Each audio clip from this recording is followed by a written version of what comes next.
Hello friends, welcome back to my channel. আজকে আমি একটু অন্যভাবে কাঁকড়ার ঝাল রান্না করব, আর সেই ভিডিওটা তোমাদের সঙ্গে শেয়ার করছি। কাঁকড়ার ঝাল রান্না করার জন্য প্রথমে কাঁকড়াগুলোকে ভেঙে নেব। কত বড় কাঁকড়াটা দেখো, বড় দানাটাকে ভেঙে নিচ্ছি। আর এই ছোট দানাগুলোকে ভাঙবো না, এগুলোর নখটা কেটে দিচ্ছি।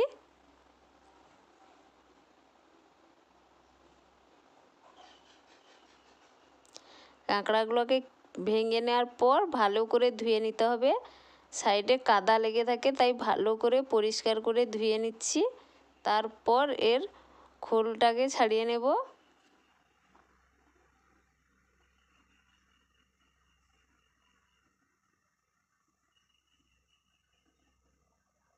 ধোয়া হয়ে গেছে, এখন এর খোলটাকে ছাড়িয়ে নিচ্ছি।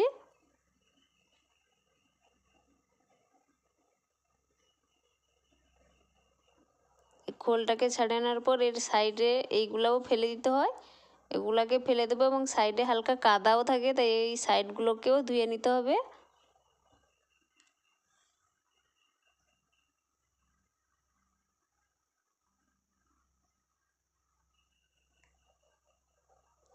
এখন এই খোলটাকেও পরিষ্কার করে নিচ্ছি, এই খোলটাও নিয়ে নেব।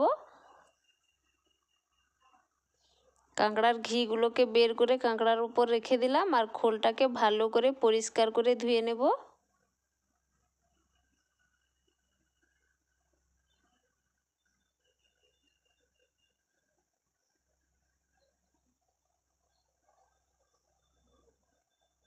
এইভাবে পরিষ্কার করে খোলটাকেও নিয়ে নিচ্ছি।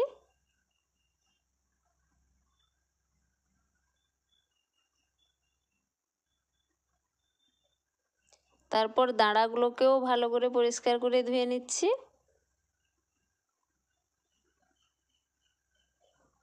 কাঁকড়াগুলো ভালো করে ধুয়ে নিয়ে চলে এসেছি।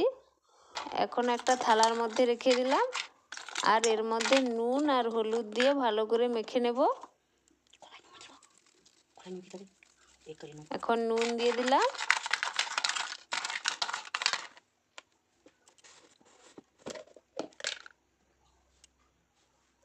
হলুদ দিয়ে দিচ্ছি, হলুদ দিয়ে ভালো করে মেখে নিচ্ছি।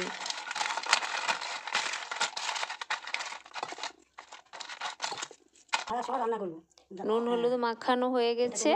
আর এটা রান্না করার জন্য আমি আদা কেটে নিয়েছি, পেঁয়াজ কেটেছি, টমেটো নিয়েছি, আর 2 চামচ জিরা দিয়ে দিচ্ছি। একসঙ্গে সব মশলাগুলো পেস্ট করে নেব।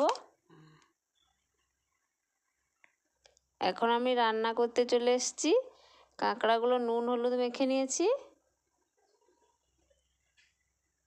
আর এই দেখো, রসুনটা বেটে নিয়েছি, রসুনটাকে আলাদা বেটেছি। এখন কড়াইতে তেল দিয়ে দিলাম। প্রথমে কাঁকড়ার খোলগুলোকে আগে ভেজে নিচ্ছি।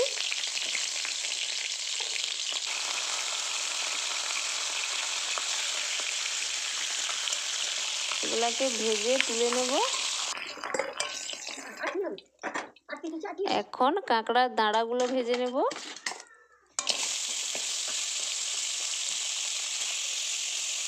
দাঁড়াগুলো ভাজা হয়ে গেছে, তুলে নিচ্ছি। এখন কাঁকড়াগুলোকে ভাজবো। কাঁকড়ার দাঁড়া সবগুলোকে হালকা করেই ভাজবো। তেলটা একটু কম ছিল, তাই তেল দিয়ে দিলাম। কাঁকড়াগুলোকে উল্টে নিতে হবে। এখন ভাজা হয়ে গেছে, তুলে নিচ্ছি। এখন কড়াইতে তেল দিলাম। তেলটা গরম হয়ে যাওয়ার পর তেলের মধ্যে 1 চামচ চিনি দিয়ে দিলাম, আর বেটে রাখা রসুনটা দিয়ে দিলাম। লঙ্কার গুঁড়ো জল দিয়ে মেখে রেখেছিলাম, সেটা দিয়ে দিলাম। এরপর একসঙ্গে আদা, পেঁয়াজ, টমেটো, জিরা বেটে রেখেছিলাম, সেটা এর মধ্যে দিয়ে দিলাম। আর হলুদ গুঁড়ো জলে মেখে দিয়ে দিলাম।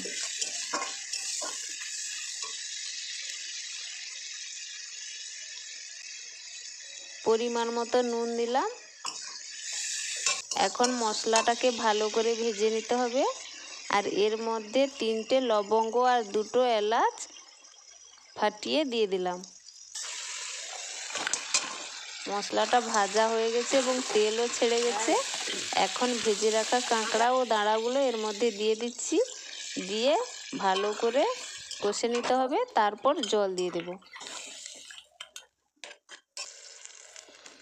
জল দেওয়ার পর কাঁকড়ার খোলগুলোকে এর মধ্যে ডুবিয়ে দিলাম আর একটা ঢাকনা দিয়ে 15 মিনিট ফুটিয়ে নেব। কাঁকড়াটা সেদ্ধ হবে তাই ঢাকনা দিয়ে রেখে দিয়েছিলাম। এখন ঢাকনাটা খুলে নিয়েছি আর আমার কাঁকড়া কারি হয়েও গেছে, তাই এখন নামিয়ে নেব। নামিয়ে নিয়েছি আর এখন একটা প্লেটে করে সাজিয়ে নিয়েছি। এই দেখো একদম রেডি স্কাপ কারি। এখন খাওয়ার পালা। মাকে খেতে দিচ্ছি, মা খেয়ে বলবে কেমন হয়েছে। মা খেয়ে বলো কেমন হয়েছে।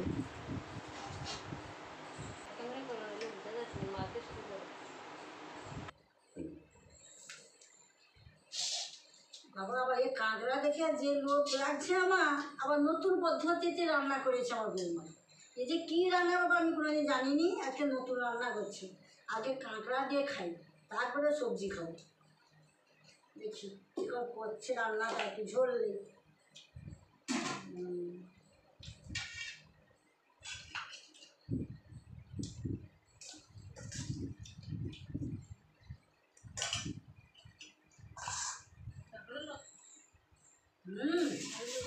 সুন্দর লাগছে গো বৌমা। বাবা এ কি দাঁড়ায় বাবা, বাবা এত বড়,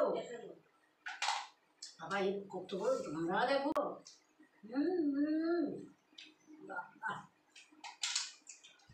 দারুণ হয়েছে রান্নাটা।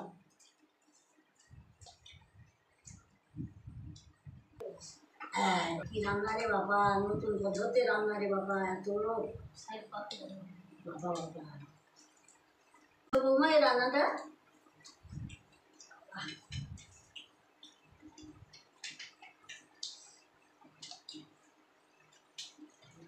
নিতে পারবো নিবু।